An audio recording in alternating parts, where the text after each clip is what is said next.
جہاں پاکستان اور بھارت کشمیر اور سیاچن جیسے تنازعات کی کثرت میں الجھے ہوئے ہیں، وہاں سر کریک کے مسئلے کو حل کرنے کا قوی امکان ہے۔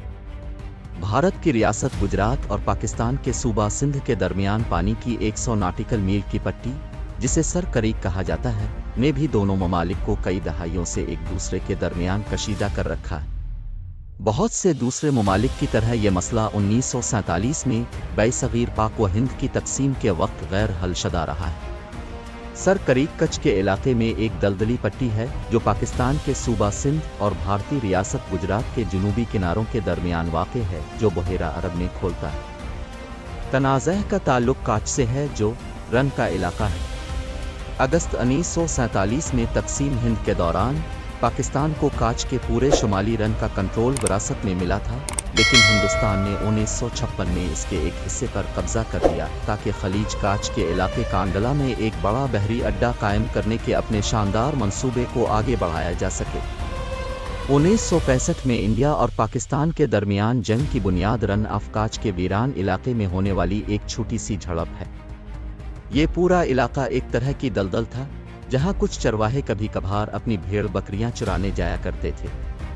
اسٹریٹجک اعتبار سے یہاں پاکستان بہت فائدے میں تھا، کیونکہ اس علاقے سے محض 26 میل کے فاصلے پر ریلوے اسٹیشن بدین تھا، جہاں سے بذریعہ ریل کراچی کا فاصلہ صرف 113 میل تھا۔ پاکستان کی 8ویں ڈویژن کا ہیڈ کوارٹر بھی یہیں پر تھا۔ دوسری طرف انڈیا کی جانب سے کچھ کے میدان میں پہنچنا آسان نہ تھا۔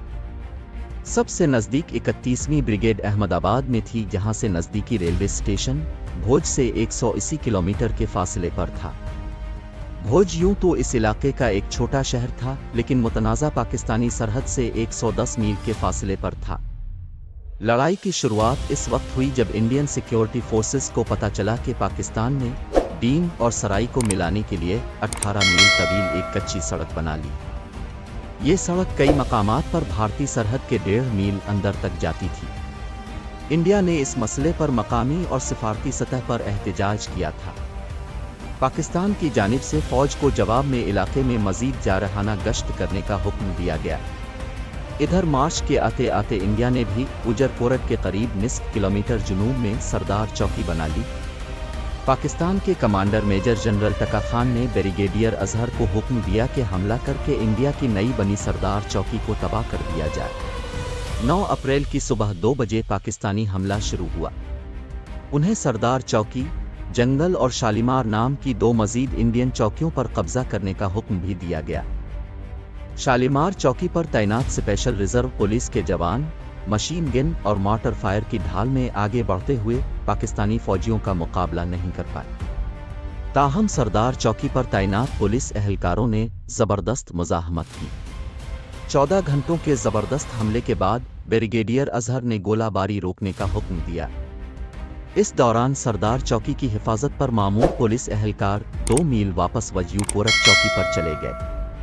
پاکستانیوں کو اس کا پتہ نہیں چلا اور انہوں نے بھی اپنے فوجیوں کو واپس اسی جگہ پر آنے کا حکم دیا جہاں سے انہوں نے صبح حملہ شروع کیا تھا۔ ادھر شام کو واپس آنے والے جوانوں کو احساس ہوا کہ سردار چوکی پر کوئی بھی ہندوستانی فوجی نہیں ہے۔ انہوں نے شام ہوتے ہوتے بغیر لڑے دوبارہ اس چوکی پر قبضہ کر لیا۔ انڈیا نے صورتحال کی سنگینی کو دیکھتے ہوئے میجر جنرل ڈن کو ممبئی سے کچھ بھیجا۔ پاکستان نے بھی اس دوران مکمل 8ویں انفینٹری ڈویژن کو کراچی سے پاکستانی شہر حیدرآباد بلا لیا۔ اس وقت علاقے میں بریگیڈ کے کمانڈر لیفٹیننٹ کرنل سندر جی نے پولیس کی وردی پہن کر علاقے کا معائنہ کیا اور مشورہ دیا کہ بھارت کو کوجر کورٹ پر حملہ کر دینا چاہیے، لیکن حکومت نے ان کے مشورے کو تسلیم نہیں کیا۔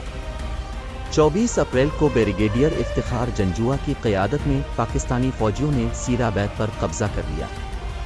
انہوں نے اس کے لیے پوری 2 ٹینک رجمنٹیں اور توپ خانوں کا استعمال کیا اور انڈین فوجیوں کو پیچھے ہٹنا پڑا۔ اگلے 2 دنوں میں انڈین فوجیوں کو بیئر بیت کی چوکی بھی خالی کرنی پڑی۔